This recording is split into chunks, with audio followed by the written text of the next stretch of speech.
Ato yan di Toyota Wigo. Yan, tignan nyo yung kanyang kalagayan. Ang dami niyang durog sa kanyang abot. Tignan nyo oh.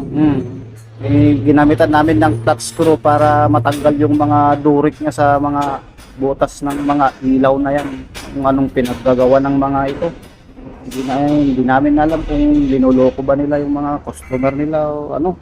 Para lang mawala yung mga ilaw na yan.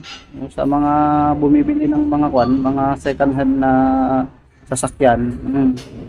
Maghanap kayo ng mekaniko yung magaling na sa magaling para hindi ganyan ang nangyayari sa mga sasakyan nyo bandang huli magsisisi lang kayo. Tignan nyo may durig na naman doon ang laki-laki. Yan yung butas ng check engine kaya walang check engine yung kanyang sasakyan. Yan na nga. So dito nga ay sinubukan kong i-ignition on kung ilaw na ba lahat. O yan, umilaw na lahat. Yung check engine, yung ABS, saka yung kanyang handbrake, nakailaw pa rin. So dito ay ginamitan namin ng engine analyzer para malaman kung ano nga ba yung kanyang problema. So ayan yung kanyang problema. Yung sa ABS, lininisan namin yung kanyang magnet doon sa may bearing para ma-sensor niya lang yung yaman na gamin atan. ABS sensor. Idikdikit ko no dati magnet na. Basta. O ang damot. Nata dito sa may kabilang banger. Nagrugit mo lang. So very dirty. Kasing isip na di itlog ko. Lati. Kasing lati na di ngipin ko. Basta take pa. Tano papel lang ay. Visual check up yung ginagawa ko muna dyan. Wala pang pyesang pinapalitan. Ganyan nga.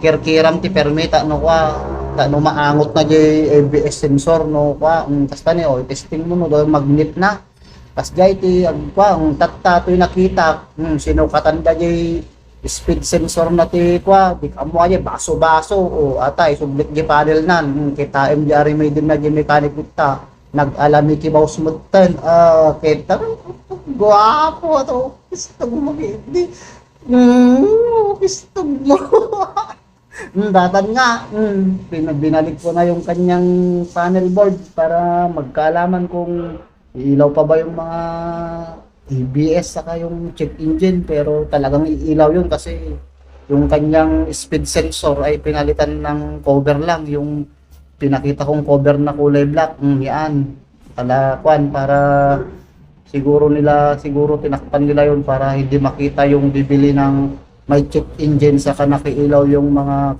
yung mga ABS saka yung park niya kasi pag may nakailaw kasi sa kanyang panel gauge syempre minus points na naman yun sa bibili sa unit kaya ayun nga tinakpan nila ng mga electrical tape para hindi nila alam na may ganun nga pero yun nga ang sabi ko magpakadwa kayo at yung mekaniko nga nalaing kung scanner na tatmo ang kayo nga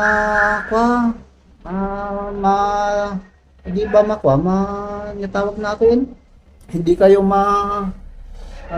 magsisi bandang huli mahal pa naman din yung mga piyesang ganitong model pa kaya saka bihira na naman dito sa probinsya namin yung mga ganyang piyesa. Kaya kung sa mga bibili ng mga second hand na sasakyan, magtawag kayo ng katiwala yung mekaniko para sureball yung bibilhin yung sasakyan para hindi kayo maloko. Ayan, kinabit ko na yung kanyang paddle board. Yan, yung takip niya na. So hanggang dito na lang and maraming salamat nagyaman at hindi pinagbuya yung apo. God bless all. Bye bye. Brom brom brom. Oh!